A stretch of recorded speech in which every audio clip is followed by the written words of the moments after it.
gentleman.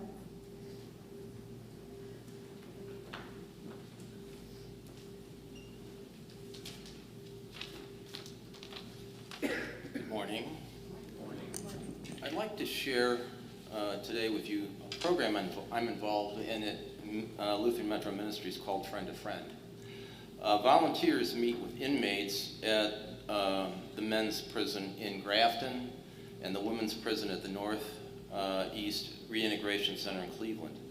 These are inmates who don't have any other visitors and therefore are really sort of cut off from the outside world. We visit our inmate once a month and correspond at least once a month. I've been in this program since 2018. My current inmate is named Chris Love. Chris is 46 years old and he's been incarcerated since he was 20. Everyone always is curious about what your inmate is in for. Chris was convicted of murder in Youngstown in 1999. Chris was at the scene of the murder, but I believe he was falsely accused and took the rap for a local drug lord who committed the murder. I've listened to Chris recount what his life was like as a child, and I can't believe how bad it was. Both of his parents were alcoholics and sold drugs. His mother tried to run him over with her car. Much of his childhood was spent in foster homes. Many of his relatives and all of his friends at the time are dead from either overdoses or gun violence. It goes without saying that prison populations are a rough crowd. Most of us know someone who is always angry or corrupt or manipulative or sociopathic or unbalanced or drug addicted. Prisons are full of those people. It is a very challenging environment to try and remake your life. But Chris has remade his life and has been transformed in spite of all those obstacles, in spite of his terrible childhood, in spite of the incarceration, and in spite of the people who always want to drag him back down. If you ask him how he made his life, he will tell you God remade his life. Chris has a very profound faith in the Lord, and that is what has transformed him. He is a very delightful person. I very much enjoy visiting with him, and I feel fortunate to have Chris as a friend. Chris spends his time working and studying. He also makes things in the recreation center. He recently completed a very large jewelry box, which is on display here. He made it out of popsicle sticks, 8,000 popsicle sticks glued together. Because inmates aren't allowed to have saws or knives, he had to fashion it using fingernail clippers and sandpaper. The craftsmanship in this is really terrific. Chris asked me to bring it to my church and use it as a fundraiser to give the money to a worthy cause. So with that, I will turn it over to Jerry Keel, but if any of you think you might want to be part of volunteering this Friend to Friend program, please let me know and I'd be happy to talk to you about it. Jerry.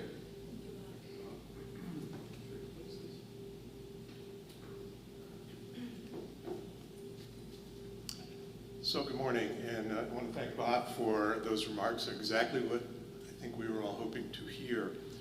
So the story is, Bob got this box from Chris Love, so it's a work of love, all right? And talked to the pastor about it. The pastor said, talk to Keel. Keel, who I serve as the chair of the Mission and Ministry Committee of Council. And so we talked about how best to meet what Chris's expectations are for this to be used to raise funding for a very worthy cause. And we tried to explain that both in the e-newsletter and also it's in the bulletin today. What we as a committee decided upon, and Bob and Pastor as well, is that the best way we could do this would be to have a raffle for this jewelry box to go to a very worthy place, person, and home. And we're partnering with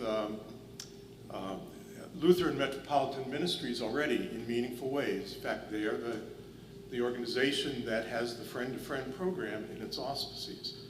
So the raffle benefits will go to LMM, and it could help the Friend to Friend program or other ministries that LMM is involved in. If you've been here for a while, I think you know what those are. So, starting today after the service, I and others will be out in the lobby in Narthex, if you will. We'll have the box out there so you can take a closer look at it. And if you are so inspired and inclined, can purchase a raffle ticket for $10. Very reasonable, really. We'll be selling tickets again next Sunday and the following Sunday at the church picnic so that our friends at Good Soil can also have an opportunity to look at it and get involved. The winner, we predict, will be announced at the church picnic, probably toward the end. We'll draw the winning ticket and they can take the jewelry box with them.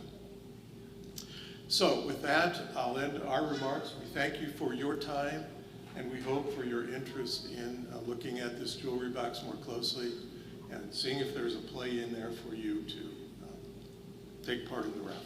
Thanks. Thank you, Jerry. Thank you, Bob.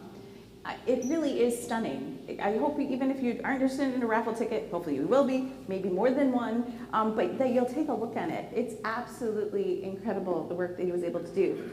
And I love, this is my favorite part. Are you ready? There's these beautiful doors that open. There's a secret passageway underneath here. He thought of everything. It is absolutely a stunning piece of work and a beautiful story. So thank you for sharing.